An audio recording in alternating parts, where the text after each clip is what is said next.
Halo semua, terima kasih sudah mampir ke channel ini. Kali ini aku akan bahas sebuah film Indonesia populer yang rilis di tahun 2022 ini. Film ini membahas tentang sebuah keluarga Batak dengan segala drama dan aturannya, membuat banyak pelajaran yang bisa kita petik. Film ini juga sukses menjadi salah satu film terlaris Indonesia dengan jumlah penonton mencapai 2,8 juta. Disutradarai dan ditulis oleh Benedion Raja Guguk dan dibintangi oleh artis kondang Arswendi Nasution, Tika Panggabean, Boris Bokir Manulang, Gita Bebita Buter-Buter, Lolox, dan Indra Jegel. Untuk kalian yang mau nonton full movie-nya bisa streaming di Netflix. Dan bagi yang mau tahu rekap alur ceritanya bisa simak video ini. Langsung aja kita mulai. Dimulai dari Bapak yang sedang nongkrong di Lapo, yaitu sebuah markas tempat Bapak ngopi dengan teman-temannya, sambil berkombur-kombur. Lapo adalah tempat di mana kita ingin terlihat baik di depan orang lain, membahas kesuksesan dan reputasi keluarga, padahal belum tentu juga bahagia demi reputasi itu. Selain itu, di sini juga merupakan tempat menggosipi aib dari orang lain. Kedengarannya memang tidak sehat, tapi realita masyarakat banyak yang seperti ini. Bapak sendiri suka nongkrong di Lapo sebagai pelarian dari masalah hidup yang ia hadapi, yaitu masalah dengan keluarganya. Bapak adalah sosok yang keras, menganut sistem patriarki, diktator, menjunjung tinggi reputasi di tengah masyarakat, dan merupakan satu-satunya orang di keluarga yang suaranya harus didengar. Sekali Bapak memerintah, itulah yang harus diikuti. Tidak boleh ada protes. Karena Bapak ingin keluarganya menjadi keluarga terhormat dan berjalan baik sesuai adat Batak. Bapak mengira semua yang ia lakukan adalah benar. Namun apakah menjadi benar lebih penting daripada menjadi rukun dan bahagia? Sepertinya tidak juga. Lalu tolak ukur menjadi benar pun kadang masih abu-abu kan? Apa yang kita anggap benar belum tentu benar bagi orang lain. Gimana, setuju nggak? Nah, karena sifat Bapak inilah ketiga anak laki-lakinya yang merantau tak ingin pulang ke rumah. Domu Purba, anak pertama, bekerja sebagai pegawai BUMN dan menetap di Bandung. Pasalnya ia ingin menikahi seorang gadis Sunda, yang mana dalam adat Batak, Domu harusnya menikah dengan sesama orang Batak, untuk melanjutkan keturunan Batak dan istrinya wajib tahu adat-adat Batak. Di sini Domu tidak mau karena ia sangat cinta dengan Neni, gadis Sundanya, dan ia bertekad menikah walaupun tidak direstui.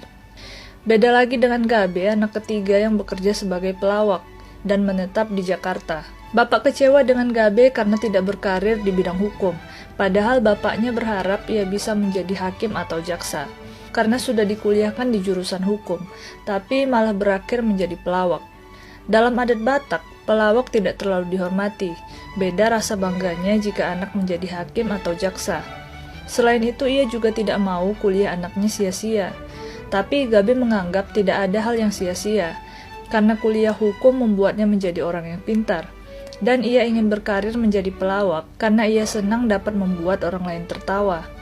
Anak keempat atau yang terakhir bernama Sahat, bekerja sebagai wira swasta di bidang pertanian. Dia tinggal di Jogja bersama dengan seorang yang ia hormati, bernama Pak Pomo yang juga merupakan petani di sana. Ia nyaman tinggal dengan Pak Pomo yang bijaksana. Ia banyak belajar dari Pak Pomo yang baik dan mendengarkan pendapat orang. Dan ia sudah menganggap Pak Pomo seperti ayahnya sendiri. Di sana ia juga sibuk mengelola usaha pertaniannya. Padahal dalam adat Batak, Sahat harusnya pulang dan menetap di Toba untuk mengurus keluarganya. Tapi Sahat tidak mau. Dan anak perempuan satu-satunya bernama Sarma, yang merupakan anak kedua. Ia bekerja sebagai PNS di Toba, sehingga ialah satu-satunya yang mengurus keluarganya. Masalahnya, ia digosipkan karena belum menikah, padahal umurnya sudah cukup matang. Segala cara sudah dicoba mama dan bapak untuk membujuk anak laki-lakinya untuk pulang karena mereka sangat rindu, tapi sayang mereka tetap tidak mau pulang. Hingga akhirnya bapak memiliki ide untuk pura-pura bercerai dengan mama. Mama yang awalnya tidak setuju akhirnya mengiyakan, karena ia sudah tidak dapat menahan rindunya dan karena ia selalu patuh dengan suaminya. Dimulai dari mama dan bapak yang pura-pura bertengkar di depan Sarma, dan meminta Sarma untuk menelpon abang dan adik-adiknya agar pulang mendiskusikan masalah perceraian mama dan bapak. Mendengar kabar ini, ketiga anak laki-lakinya pun langsung pulang. Ketika sampai rumah, mama pun langsung menyambut mereka dengan hangat, memeluk mereka sambil menangis karena sudah sangat rindu. Beda dengan bapak yang bersikap dingin karena kecewa dengan keputusan anak-anaknya yang dianggapnya salah. Di sana mereka semua duduk bersama, membahas tentang masalah perceraian mama dan bapak. Tapi mama malah menangis, membuat mereka memutuskan untuk membahasnya nanti saja. Keesokan harinya mereka membawa orang tuanya jalan-jalan ke Bukit Holbung, menikmati pemandangan yang sangat indah. Rencananya adalah mencairkan suasana agar orang tuanya mau bercerita tentang konflik yang membuat mereka mau bercerai. Mama pun curhat tentang perasaannya. Ia selalu kecewa dengan bapak yang tidak pernah mau mendengarkan pendapat anggota keluarga lainnya, dan merasa tertekan dengan sifat bapak itu. Ia makin sedih ketika sifat bapak ini menjauhkannya dari anak-anaknya. Walaupun ia juga tidak setuju dengan pilihan anak-anaknya, tapi ia tidak suka dengan cara bapak. Ketika sampai di rumah, opung dari bapak mereka datang, menyambut cucu-cucunya yang bertahun-tahun sudah tidak pulang. Ia pun mengajak mereka berkumpul untuk melepas kangen.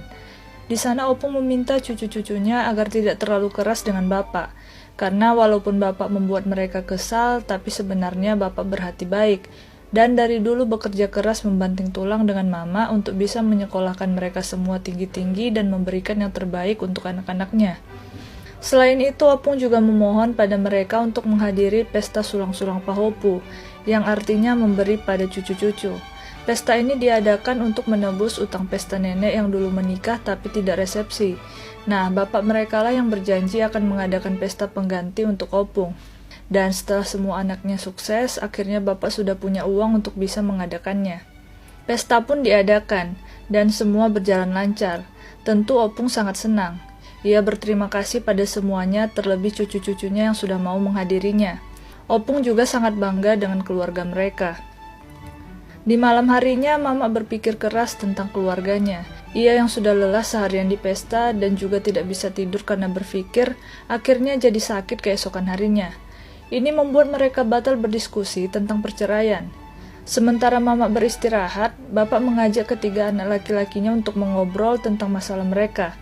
Ia memaksa anak-anaknya untuk mengikuti kemauannya, yaitu Domu harus menikah dengan gadis Batak, Gabe menjadi hakim atau jaksa, dan Sahat tinggal di rumah mereka. Tapi tetap saja mereka semua tidak mau. Di hari lainnya ketika mama sudah sehat, mereka kembali berdiskusi. Akhirnya mama memutuskan untuk cerai. Ia akan pulang ke rumah ibunya. Dan bapak mengiyakannya. Anak-anaknya pun menghargai keputusan orang tuanya. Dan mereka juga mau pamit pulang karena menganggap masalah perceraian ini sudah selesai. Tapi bapak melanjutkan bahasan tentang masalah ketiga putranya itu. Dan kali ini dengan suara tinggi. Ia marah-marah karena anak-anaknya tidak ada yang mau mendengarkannya dan merasa benar sendiri. Namun kali ini mama tidak diam. Mama berdebat dengan bapak. Ia berkata kalau yang selama ini tidak mau mendengarkan dan merasa benar sendiri adalah bapak.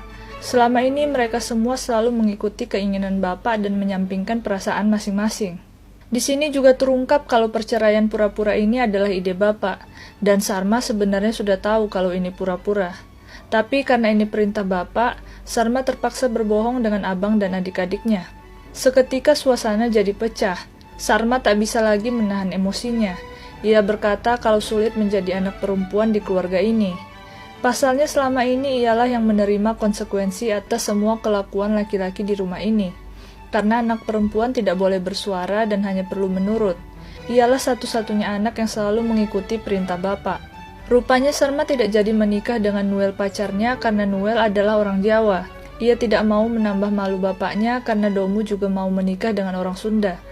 Ia menjadi PNS dan membuang mimpinya menjadi koki karena bapak tidak mau kerjaannya tidak jelas, seperti kerjaan Gabe adiknya yang pelawak. Dan ia memilih menetap di Toba karena Sahat tidak ingin menjaga keluarganya di kampung. Pertengkaran ini membuat mama pulang ke rumah ibunya dengan Sarma, sementara ketiga putranya kembali ke perantauan. Bapak pun jadi tinggal sendiri di rumah. Ia merasa sedih dan kesepian dengan ketidakhadiran keluarganya. Ia lalu pergi ke rumah ibunya untuk curhat. Di sana bapak berkata pada opung kalau selama ini ia hanya menggunakan cara bapaknya dulu dalam mengurus keluarga. Dan itu berhasil pada mereka semua. Ia heran kenapa ia tidak berhasil mengurus keluarganya padahal dengan cara yang sama. Opung lalu mengatakan kalau cara bapaknya yang dulu berhasil karena anak-anaknya semua menetap di Toba dan